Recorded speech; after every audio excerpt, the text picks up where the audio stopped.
dari survei itu mengatakan kalau 2/3 UMKM di survei itu tuh ternyata berhenti beroperasi. Sekitar 52% UMKM kehilangan pendapatan lebih dari 50%.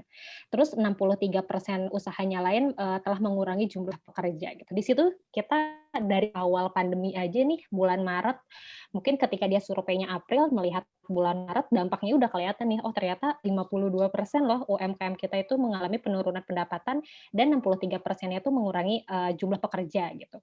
Nah ternyata, selang 2 bulan kemudian untuk kita benar-benar melihat bagaimana dampak pandemi ini ke UMKM, LIPI juga dari internal pemerintah juga mengeluarkan survei ya. Di 24 provinsi surveinya dilakukan 1-20 Mei, ternyata ada 41% UMKM yang hanya bertahan selama 3 bulan. Jadi selama pandemi itu ternyata surveinya mengatakan 41% usahanya hanya bertahan selama 3 bulan, dan sekitar 11%-nya bisa bertahan sampai 6 sampai 12 bulan, berarti sekitar 1 tahun. Dan, kurang dari 20 dan lebih dari 12 bulan, 1 tahun itu hanya sekitar 24% gitu. Nah dari sini kita memotret kenapa sih penyelamatan UMKM ini sangat penting gitu di era pandemi, karena ternyata surveinya juga mengatakan seperti itu. Itu kita dari data ya, Liv. Nah, terus, selain dari data juga kita mencoba untuk memotret nih di lapangannya gitu. Jadi, sebenarnya, aku tuh waktu itu pernah, waktu masih di Semarang sih, waktu masih di Semarang aku pernah ketemu sama salah satu UMKM itu, dia tuh pengrajin eceng gondok gitu. Sebelum UMKM aja dia memang tidak terakses ke internet gitu, padahal produk-produknya itu sudah dikirim ke berbagai wilayah meskipun belum ekspor, dan kalau nggak salah juga dia sempat dipanggil sama presiden, namanya Ibu Sri, dia di Kabupaten Semarang gitu. Nah, tapi ternyata pas aku kontak lagi sekarang gitu, "Bu, gimana nih keadaan UMKM, gimana nih bisnisnya, Bu, selama pandemi?" Lebih ironisnya, ternyata bisnisnya itu justru sekarang tidak bergerak gitu, karena dia tidak tahu mau memasarkannya gimana. Padahal pas sebelum pandemi itu biasanya produknya itu dipasarkan melalui, pameran pameran, terus, UMKM binaan-binaan, BUMN gitu, dan semua binaan itu dan, pemberdayaan UMKM-nya dilakukan secara langsung gitu, secara fisik. Nah, karena sekarang dia tidak terakses ke layanan digital itu, makanya sekarang dia tidak berproduksi gitu. Nah, tapi beda ceritanya ketika aku tanya teman-teman kita yang di perkotaan nih, Liv. Mungkin sekarang Livia atau nggak Bu Sari juga pernah lihat nggak sih, sekarang di Instagram, di Facebook banyak banget kan teman-teman kita yang tiba-tiba bisnis gitu, yang tadinya bukan Betul. usaha, terus tiba-tiba sekarang usaha gitu. Jadi di sini menurutku digitalisasi aja tuh, eee, masalahnya bukan cuma digitalisasi gitu, tapi ada ketimpangan juga nih selain faktor infrastruktur ya, tapi di masalah usia UMKM juga, usaha pelaku UMKM-nya juga gitu, terus lokasinya, perkotaan dan perdesaan gitu, pergaulan dan pengetahuannya juga ya menurut aku gitu. Itu sih, jadi tantangan kita nggak cuma di digitalnya aja, tapi di, pelaku UMKM-nya sendiri gitu. Oke, thank you Gitu dulu Karina kali ya, Liv, untuk kepanjangan, sorry ya. penjelasannya. Oh, nggak apa-apa. Kita, ngobrol-ngobrol santai aja malam hari ini. Sebelum lanjut ngobrol lagi, saya mau ingatkan, untuk teman-teman policy thinker semuanya, silahkan kalau ada yang punya saran, punya pertanyaan yang ingin diajukan, boleh langsung drop di Instagram live kita di kolom komentar. Nanti akan kita bacakan juga untuk, pertanyaannya untuk para narasumber kita ya, gitu. Nah, mungkin tadi dari 2 narasumber kita, Ibu Sari dan juga Karina sudah sempat menjelaskan ya dari tantangan-tantangan tadi. Dan, menurut saya yang menarik juga adalah ketika kita bicara UMKM, audiensnya bisa sangat berbeda-beda, baik dari segi geografis, ataupun dari segi ukuran usahanya gitu ya.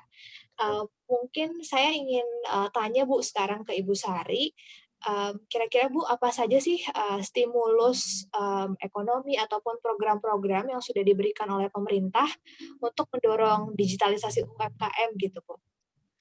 Ya, merespon pertanyaan yang sekarang, juga mau lanjutin yang disampaikan oleh Mbak Karina ya.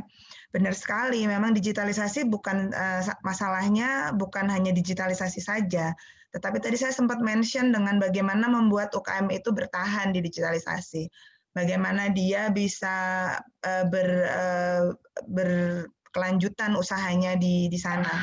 Karena berdasarkan riset juga, hampir 90% UKM itu tidak bertahan lama di ini dari salah satu kerjasama kita dengan salah satu marketplace di laman UMKM. Jadi ada satu halaman untuk UMKM. Kendalanya ini UKM kalau sudah masuk, dia produknya tidak sesuai dengan yang ditawarkan. Kemudian kalau tidak, dia lama untuk merespon.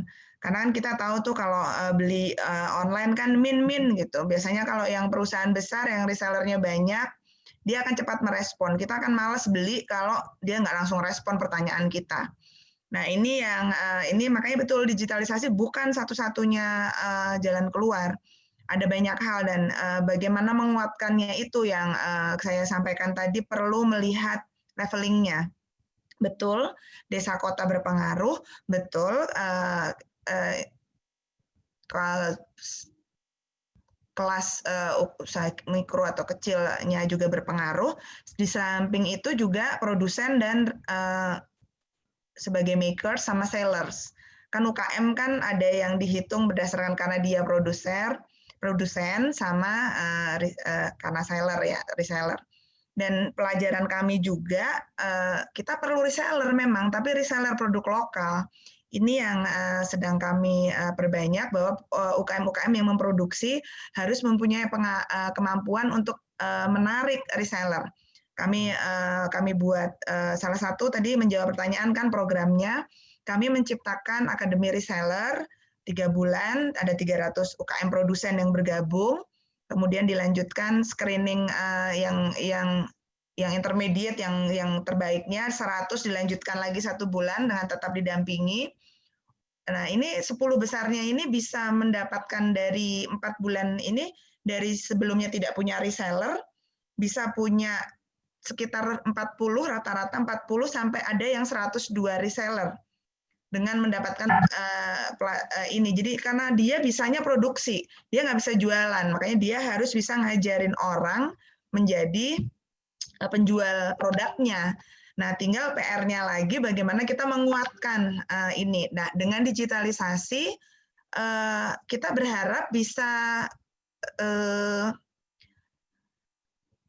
rantai nilainya itu bisa diperbaiki. Jadi kalau kemarin ada produs itu yang sepatu ya yang bisa dapat 102 reseller itu, terus kemudian ada frozen food, tahu bakso, dia targeted memang untuk menengah ke bawah dengan harga 15.000, tetapi kualitasnya sebenarnya kualitas medium ke atas karena ikannya benar-benar ikan. Nah, dengan targeted seperti itu, bagaimana kita membantu dia supaya mengkonsolidasi ikan-ikan yang dari nelayan sehingga produksinya jadi sustain. Kita bisa melihat tracking di mana ikan-ikan yang dibutuhkan untuk produksi itu sehingga resellernya banyak, produksinya juga lebih banyak, juga terjadi efisiensi. Tidak perlu semua orang membuat produksi dengan brand yang bermacam-macam. Repot brandingnya, mahal, perlu ilmu.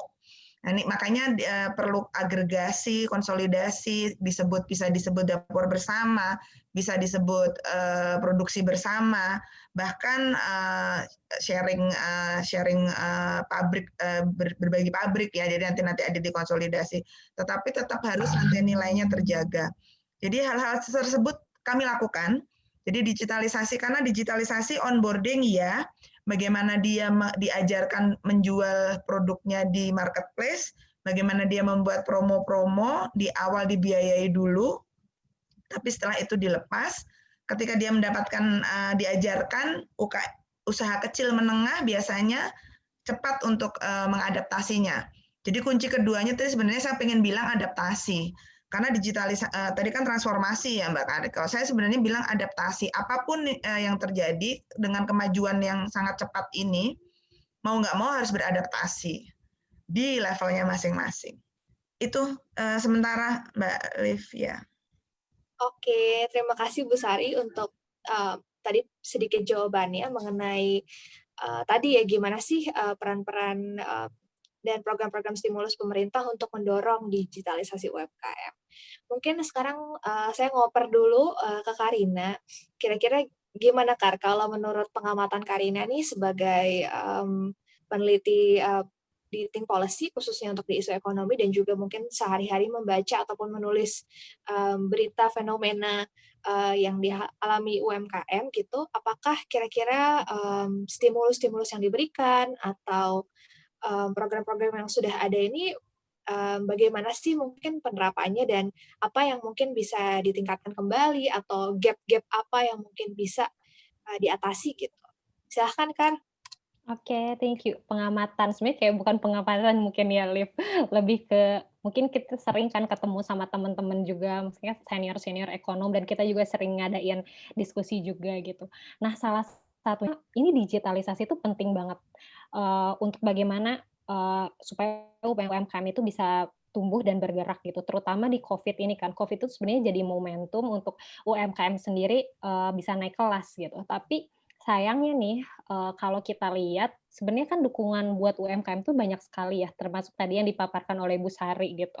Nah, sebelum ada Covid pun dukungan untuk UMKM itu udah banyak gitu. Tapi sayangnya pas di masa Covid, ternyata yang kita lihat itu tuh tidak ada, eee, dukungan UMKM dalam pemulihan ekonomi nasional itu setidaknya kan ada 5 ya, 5 program. Tapi di antara 5 program ini tuh tidak ada satupun yang spesifik mengarah ke ekosistem digital gitu. Misalnya nih, kan dukungan untuk UMKM di PEN itu kalau nggak salah sekitar 123 triliun ya, 123,46 triliun.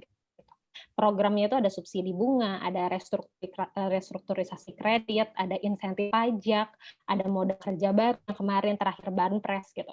Tapi sayangnya itu tuh dari program-program ini tuh tidak dikhususkan secara spesifik untuk mendorong UMKM masuk ke ekosistem digital. Mungkin di balik itu memang ada dukungan-dukungannya gitu, tapi ketika kalau policy ini kita buat lebih spesifik, oke kamu dikasih banpres gitu, tapi harus masuk marketplace ya gitu. Itu kan lebih lebih untuk mendorong mereka masuk ke di ekosistem digital juga lebih mudah gitu ya, lebih lebih gampang gitu karena ada stimulus yang diberikan gitu. Tapi ketika tidak ada stimulus itu, ya mungkin itu juga yang menyebabkan menyebabkan kendala untuk memasukkan UMKM ke sektor digital itu gitu.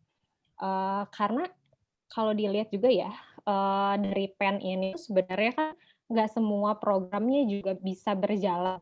Kalau nggak salah kemarin dari paparannya Bu Menkyu itu tuh kan realisasi terakhir untuk dukungan UMKM-nya juga 98,76 triliun, berarti sekitar 70%-an gitu.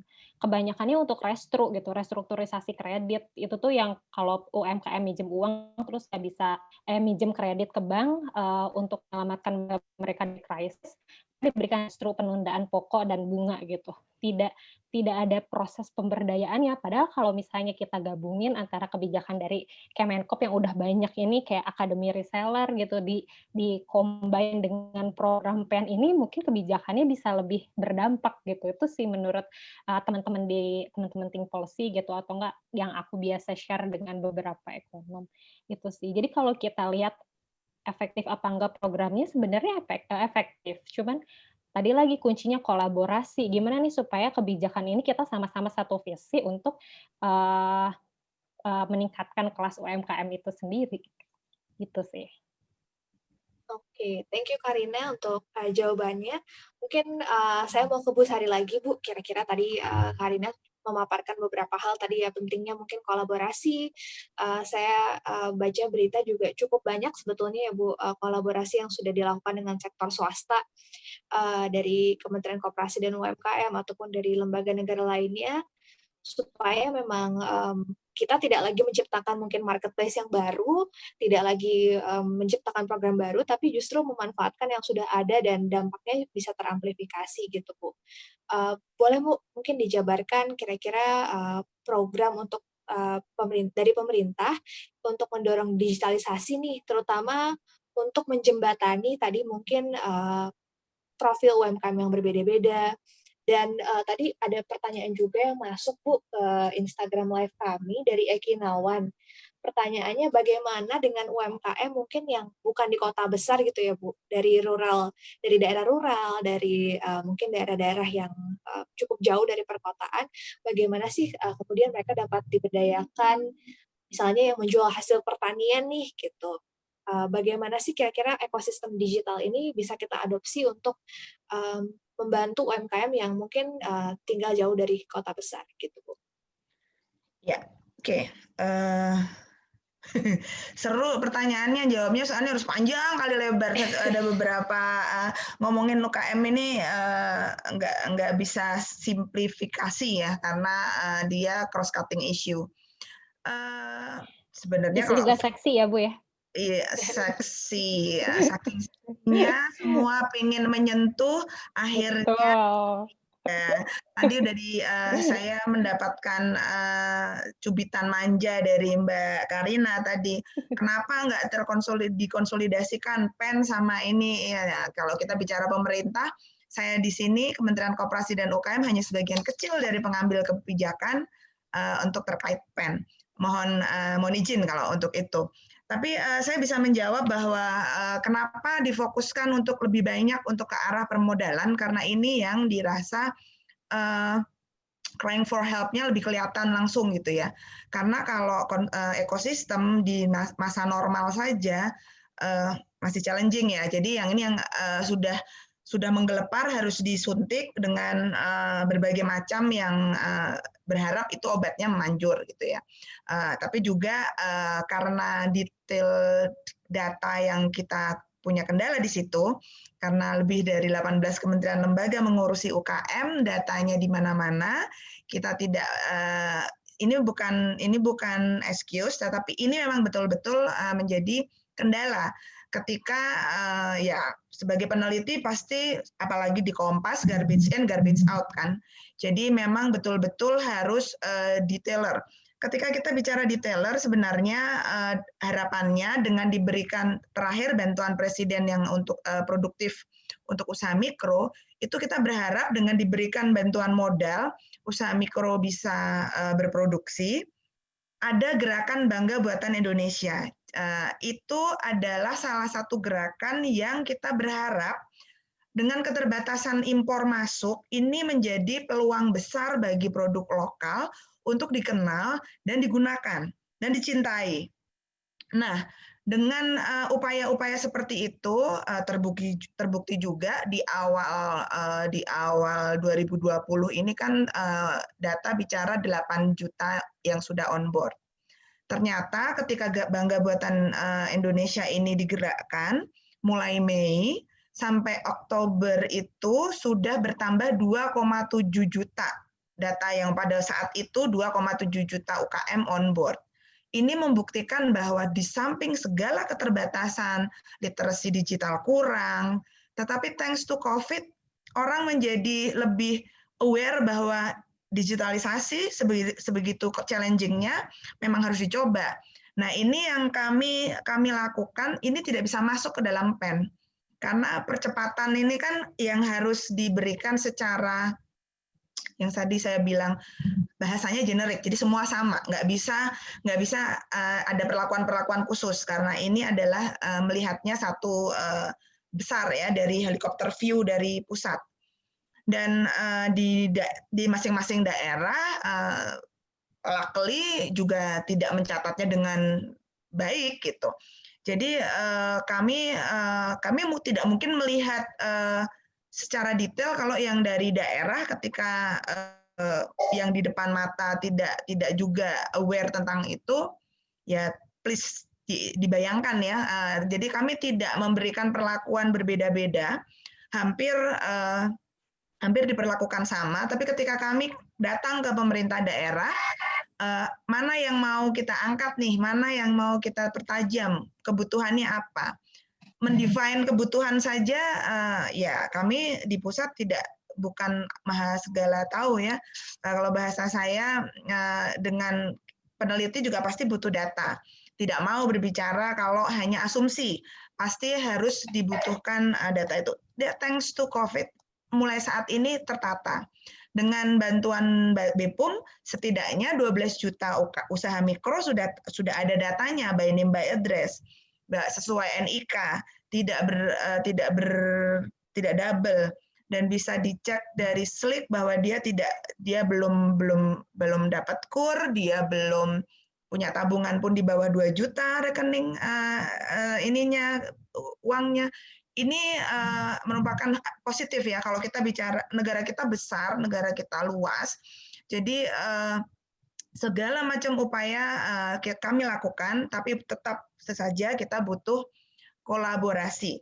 Kalau kita tadi dikenalin Livia dari UN Women, saya ingat sekali UN Women juga datang ke Kementerian KUKM untuk bagaimana menguatkan UKM. Waktu itu saya sampaikan kerjasama aja sama UKM Indonesia. ukmindonesia.id yang digawangi UI waktu itu sudah ada beberapa tercatat recordnya UKM sekian jenis UKM, tinggal tracking yang perempuan, UKM perempuannya, langsung nanti bisa di-track naik kelas apa tidak. Kalau kita mau ngajarin yang mikro sekali, bagaimana dia literasi keuangan, bagaimana dia memanfaatkan uang, itu pun juga perlu pelatihan. Kemudian tumbuh setelah pemanfaatan keuangan, dia dengan ini bisa menghasilkan sesuatu, nanti kita bisa tidak harus berproduksi, tidak semua orang bisa menjadi produsen produk atau jasa, dia bisa menjadi reseller produk lokal. Ini kan ekonomi akan lebih, dan saya dengan bangga bisa bercerita hasilnya oke kan, UN Women bisa mencatat, bisa tracking bahwa terjadi kenaikan skala, terjadi perbaikan pendapatan di perempuan pengusaha yang dikawal ini. Ini pun saya merasa pemerintah perlu mengcopy pastekan cara ini. Jadi pelatihan tidak satu kali lepas, tapi bisa A sampai B, sampai A ke B, B ke C, sampai Z-nya ini smoothly. Tidak semuanya disupport, tetapi siapa butuh apa bisa memenuhinya. Terima kasih. Iya Bu, terima kasih Bu Sari untuk paparannya. Tadi kalau mungkin poin yang menarik tadi adalah kita tahu bahwa UMKM ini adalah isu yang sangat seksi. Banyak perusahaan, startup, organisasi internasional, nasional yang sangat tertarik untuk membantu UMKM dengan kapasitas dan juga cara masing-masing, dan bagaimana semua bisa sejalan ya. Kalau bisa nggak hanya satu kali training, tapi juga mungkin ada program pendampingan yang intensif, ada juga pembukaan akses ke berbagai macam organisasi dan instrumen keuangan lainnya gitu.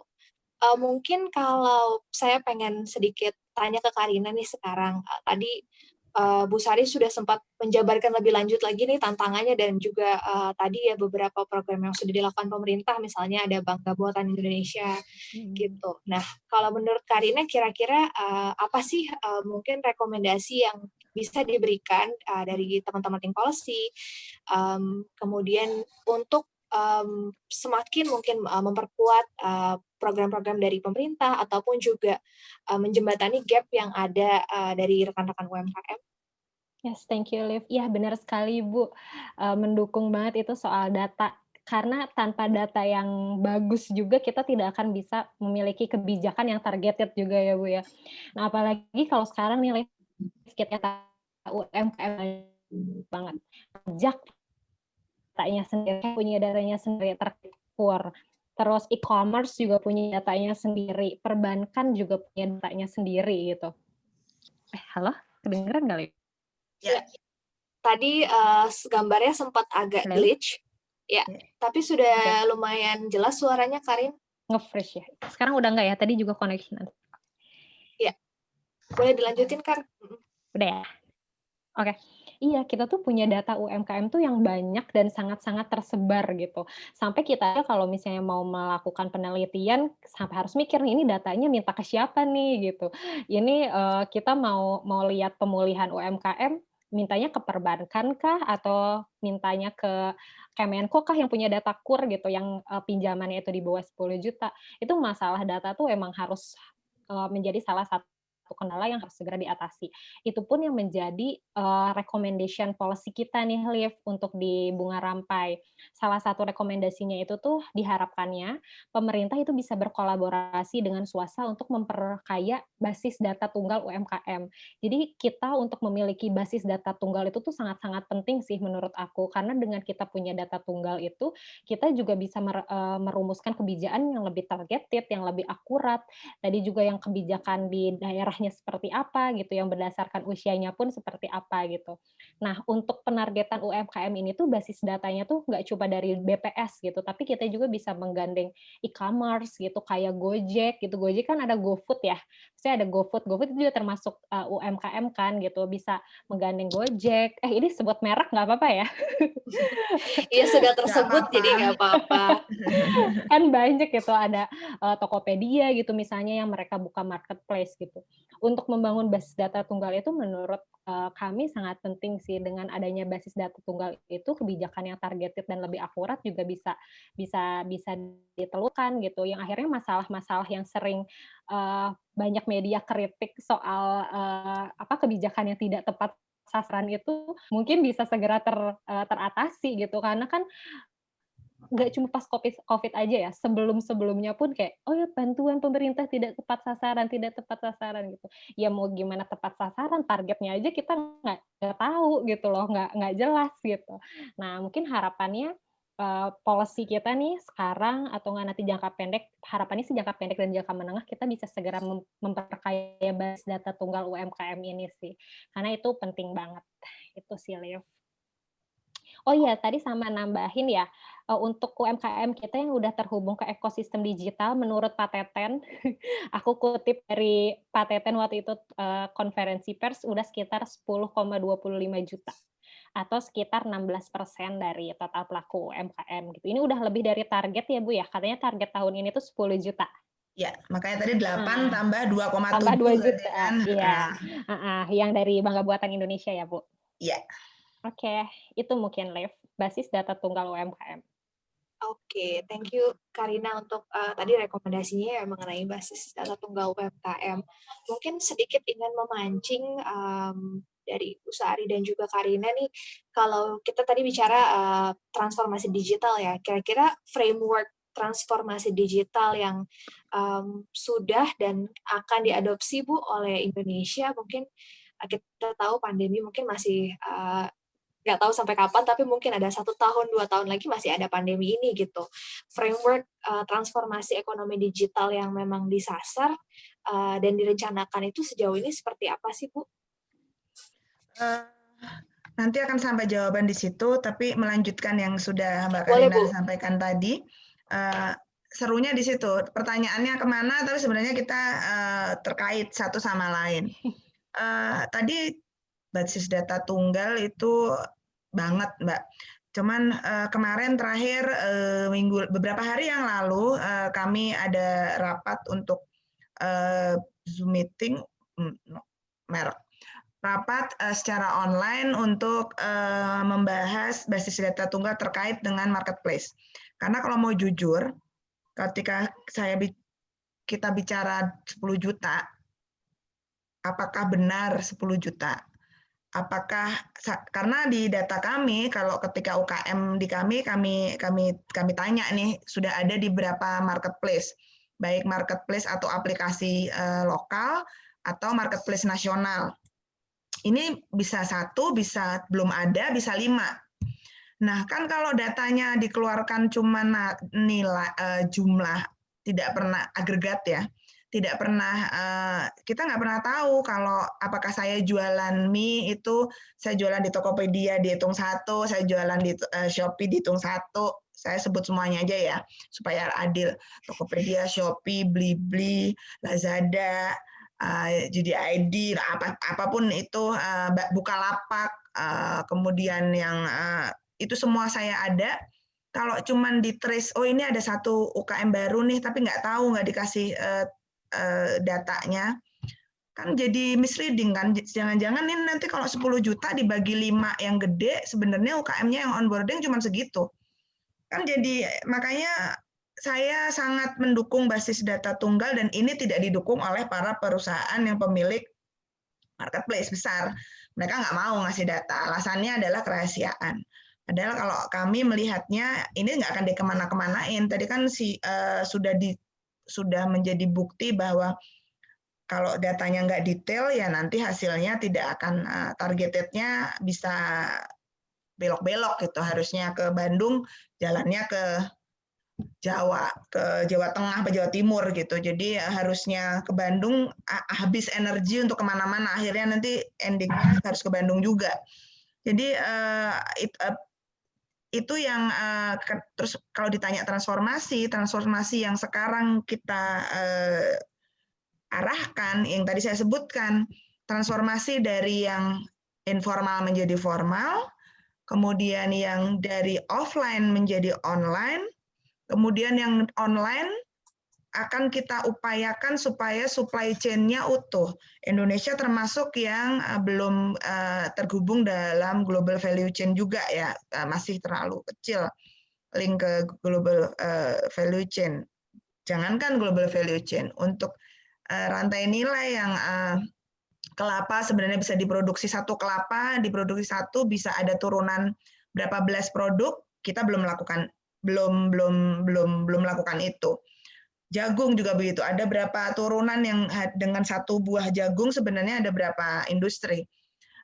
Jadi ini yang transformasi yang sedang baru Pak Teten baru tahun lalu dan tahun ini tahun kedua. Jadi ini yang sedang ditata dengan Undang-Undang Cipta Kerja yang PP yang untuk UMKM juga sedang mendorong untuk basis data tunggal itu tadi. Karena kita tetap perlu detail informasi, siapa, kemana, sudah apa. Jadi nanti kalau UN Women bantu, jangan yang sama Google bantu. Maju dong, masa di situ-situ aja, jalan di tempat, diajarin WA bisnis aja, sampai sana diajarin. Harusnya kan maju ya, bagaimana dia. Nah itu yang mudah-mudahan dengan bunga rampai ini juga bisa segera kita dapat basis data tunggal. Ditunggu. Siap, Bu. Nah, tadi mungkin Ibu Sari sempat menyinggung soal bunga rampai buat teman-teman policy thinkers yang baru bergabung. Jangan lupa nantikan informasi di Instagram Think Policy Society. Kami sedang menyusun sebuah publikasi bunga rampai. Adalah rangkuman kebijakan publik terkait isu COVID-19. Rangkuman rekomendasi kebijakan publik, yang memuat tantangan dan juga rekomendasi dari berbagai pihak yang kami intisarikan. Nanti jangan lupa nantikan informasinya di Think Policy ya. Kita akan berencana untuk launching dan serahkan ke kementerian lembaga terkait di tahun 2021. Nah, berhubung para narasumber kita hari ini seru-seru banget pemaparannya, nggak sadar ternyata tinggal 10 menit lagi waktunya. Jadi mungkin saya berikan kesempatan ke Karina untuk kira-kira kalau boleh diceritakan lagi dari teman-teman Bunga Rampai dan Think Policy punya ide rekomendasi kebijakan apa lagi sih mungkin yang bisa disampaikan. Kemudian mungkin juga sekaligus mengarah ke closing statement nih ya, karena Bu Sari sama Karina sama-sama asik, jadi kalau boleh juga sekalian diarahkan ke closing statement nih dari masing-masing take aways-nya apa sih yang perlu kita lakukan. Silakan Karina. Oke, thank you, Liv.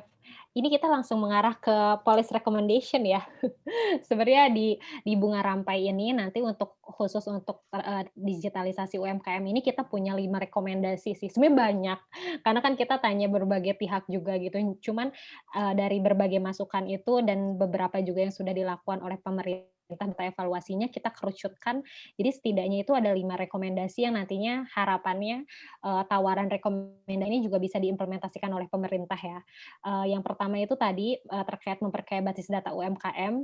Terus yang kedua juga karena di sini juga banyak sekali UMKM yang terdampak pandemi, harapannya itu basis data tunggal UMKM itu tuh bisa diintegrasikan juga dengan DTKS.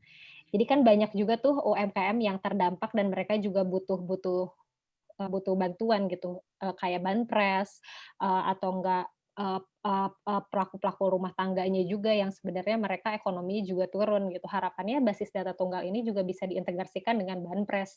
Tujuannya agar bantuan atau insentif untuk UMKM juga lebih tepat sasaran.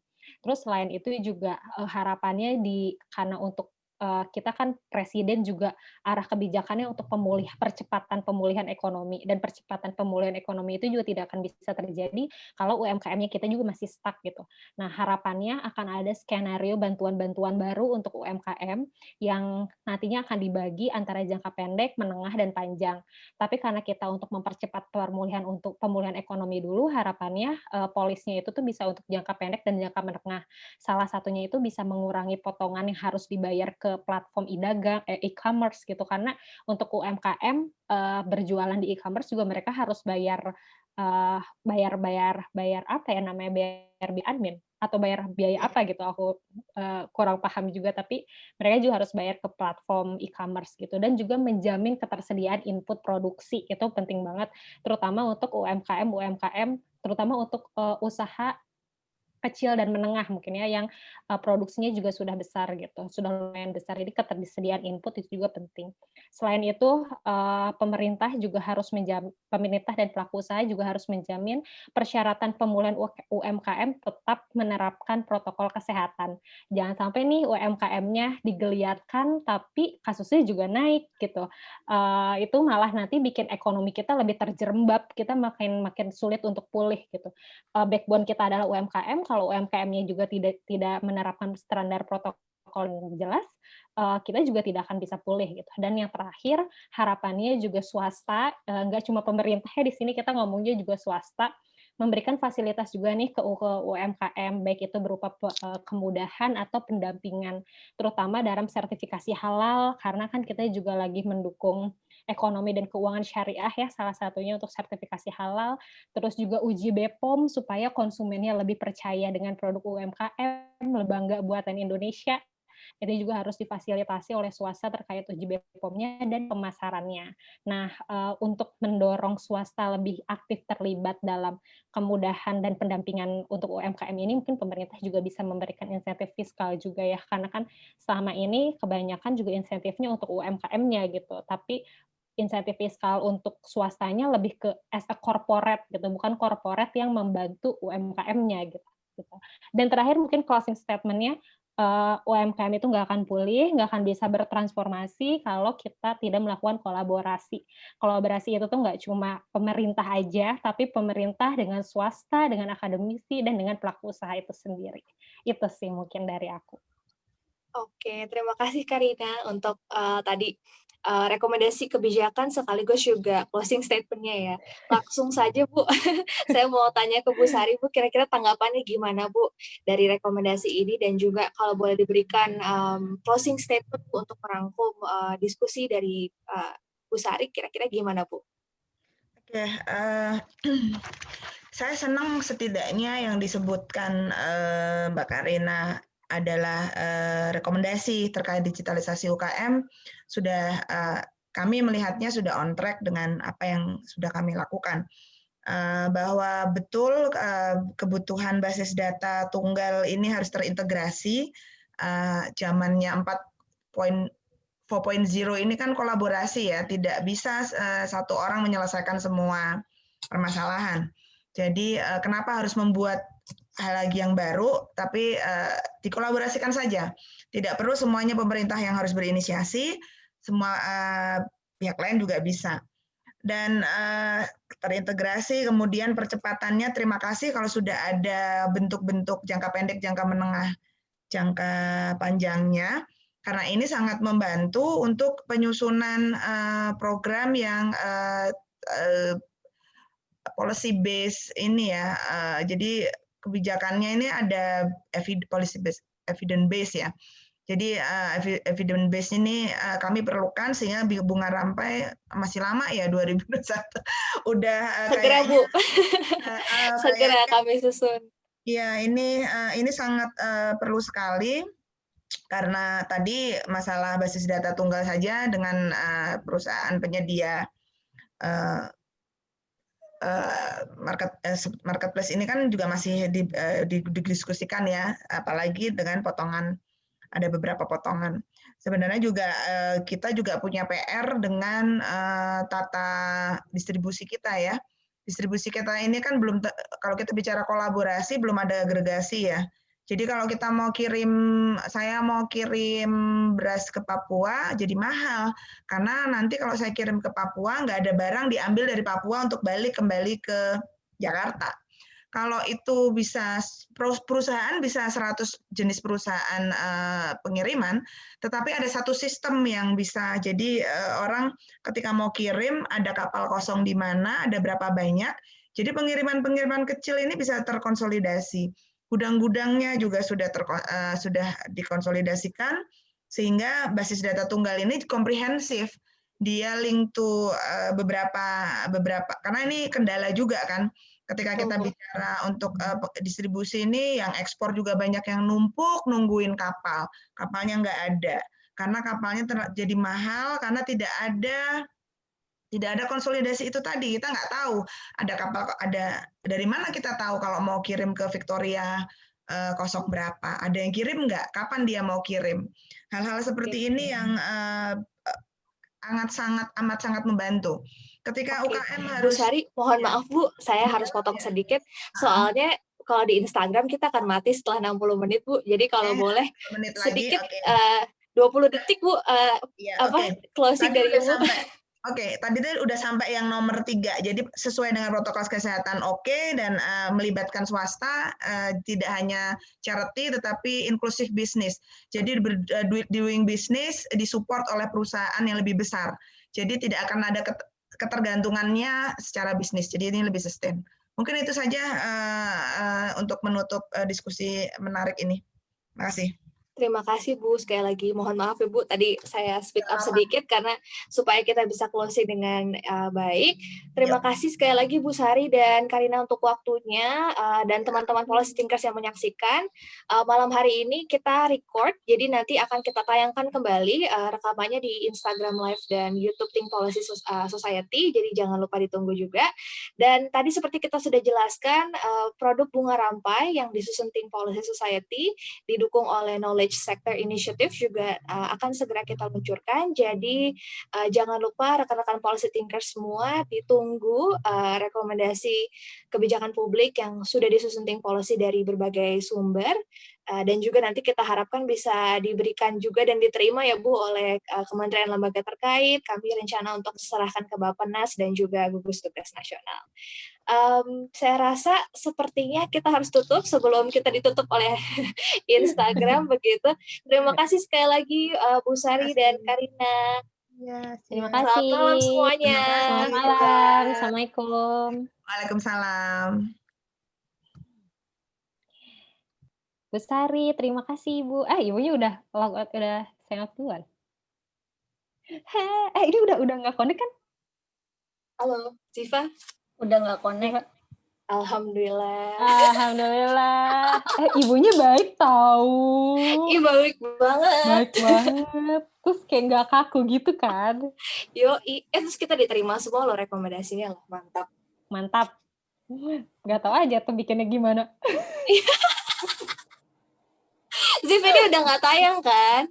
Zip, awas loh, Zip ini masih tayang nggak Zip? Tadi sih tayang dikit. Kesel nggak sama gue? Gue sih masih manner ya. Nggak tahu kalau Karina. Gue udah gini-gini. Gue sih udah gini-gini. Ya udah deh. Kalau gitu. Thank you, Livia. Thank Ziva. Thank you. Aduh, sorry ya. Gue juga panik banget tadi. Untung gue masih bisa opening dengan normal. Liv. Ya. Gue lupa. Tadi tuh.